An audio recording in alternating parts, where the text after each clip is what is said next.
ছোটবেলা থেকেই আমার রোল অ্যাক্ট ছিল। দেন আমি স্কুলে 6 to 10 আমার রোল অ্যাক্ট ছিল। দেন আমি এসএসসি, এইচএসসি দুইটাতেই গোল্ডেন এ প্লাস এবং স্কলারশিপ পাই। একাডেমিক্যাল যে ধাক্কাটার যে প্রয়োজন ছিল ফার্স্ট টাইমে, কারণ আমি কখনো ফেইলিয়ারের সম্মুখীন হইনি, তো একাডেমিক্যাল ধাক্কাটার যে প্রয়োজন ছিল এটা আমি আসলে ফিল করতে পারি যে আল্লাহ তাআলা হয়তো এই কারণেই আমাকে ফার্স্ট টাইমে সেভাবে কোনো ভালো সাবজেক্ট দেয়নি। আমি সব জায়গায় ওয়েটিংয়ে থাকি, অল্প অল্পর জন্য কোথাও গিয়ে হয় না। ফাহাদ ভাইয়ার একটা নতুন বই বের করেছে, জাবি জ্ঞান ঘোষ, সেটা আমি 2-3 বার শেষ করেছি এক্সামের আগে, তো সেখান থেকে আমি অনেক কমন পেয়েছি, এই জন্য ভাইয়াকে অনেক বেশি থ্যাংক ইউ। পরবর্তীতে আমার বাবা মা বলছিল যে তুমি যদি চাও তাহলে কোনো একটা ভালো প্রাইভেট ইউনিভার্সিটিতে লতে পড়ার ইচ্ছা আমার অনেক বেশি ছিল, তুমি চাইলে সেখানে ভর্তি হয়ে যেতে পারো। আমি রাজুক উত্তরা মডেল কলেজের শিক্ষার্থী ছিলাম, তো সেখান থেকে আমি উত্তরা থেকে ফার্মগেট গিয়ে কোচিং করতাম। তারপর দেখলাম যে এখানে আমার টাইম চলে যাচ্ছে, হয়তো বাকিরা আমার চেয়ে এই টাইমটুকুতে আরও বেশি পড়াশোনা করছে, তো সেখানে আমি এই কারণে আমি অনলাইনে সুইচ করার সিদ্ধান্ত নিলাম। আমি কাজী সিনথিয়া জেরিন, গণযোগাযোগ ও সাংবাদিকতা বিভাগে অধ্যয়নরত আছি। আমি একজন সেকেন্ড টাইমার।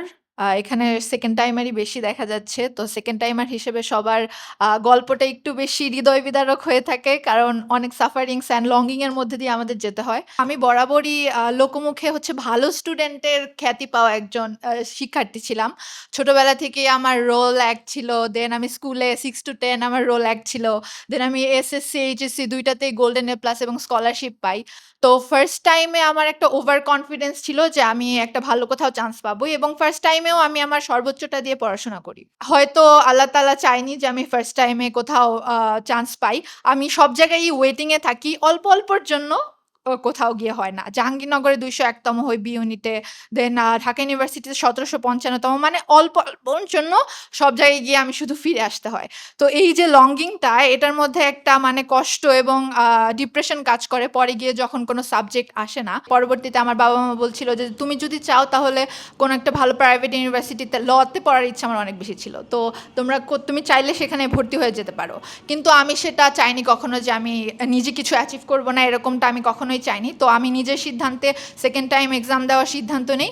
পরবর্তীতে আমি ইন্টারনেটে একটু ঘাটাঘাটি করি যে কোন ইনস্টিটিউশনটা ভালো ইন্টারনেট অনলাইনে, কারণ আমি রাজুক উত্তরা মডেল কলেজের শিক্ষার্থী ছিলাম, তো সেখান থেকে আমি উত্তরা থেকে ফার্মগেট গিয়ে কোচিং করতাম। তো এই যে টাইমটা আমার খরচ হতো, এটাতে আমি আসলে আমার দুর্বলতাগুলো খুঁজে বের করার চেষ্টা করছিলাম যে আমি ফার্স্ট টাইমে এত ভালোভাবে পড়াশোনা করলাম, তাহলেও কেন আমার হলো না।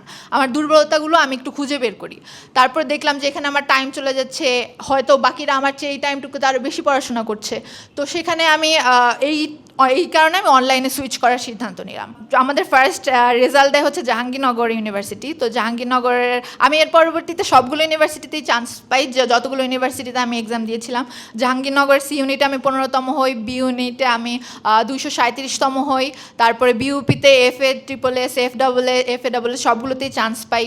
তারপরে আমি খুলনা ইউনিভার্সিটিতে চান্স পাই, চিটাগং ইউনিভার্সিটিতে আমার পলিটিক্যাল সায়েন্স আসে, তারপর রাজশাহী ইউনিভার্সিটিতেও চান্স হয়। একাডেমিক্যাল যে ধাক্কাটার যে প্রয়োজন ছিল ফার্স্ট টাইমে, কারণ আমি কখনো ফেইলিয়ারের সম্মুখীন হইনি, তো একাডেমিক্যাল ধাক্কাটার যে প্রয়োজন ছিল এটা আমি আসলে ফিল করতে পারি যে আল্লাহ তাআলা হয়তো এই কারণেই আমাকে ফার্স্ট টাইমে সেভাবে কোনো ভালো সাবজেক্ট দেয়নি। তো আমি এই বলবো যে চেষ্টা চালিয়ে যেতে হবে, স্যারদের গাইডলাইন ফলো করতে হবে। গাইডলাইন ফলো করাটাই মেইন, কারণ পড়াশোনা নিজের উপর, হ্যাঁ ঠিক আছে, তবে একটা সঠিক গাইডলাইন আমাদের অনেক বেশি প্রয়োজন।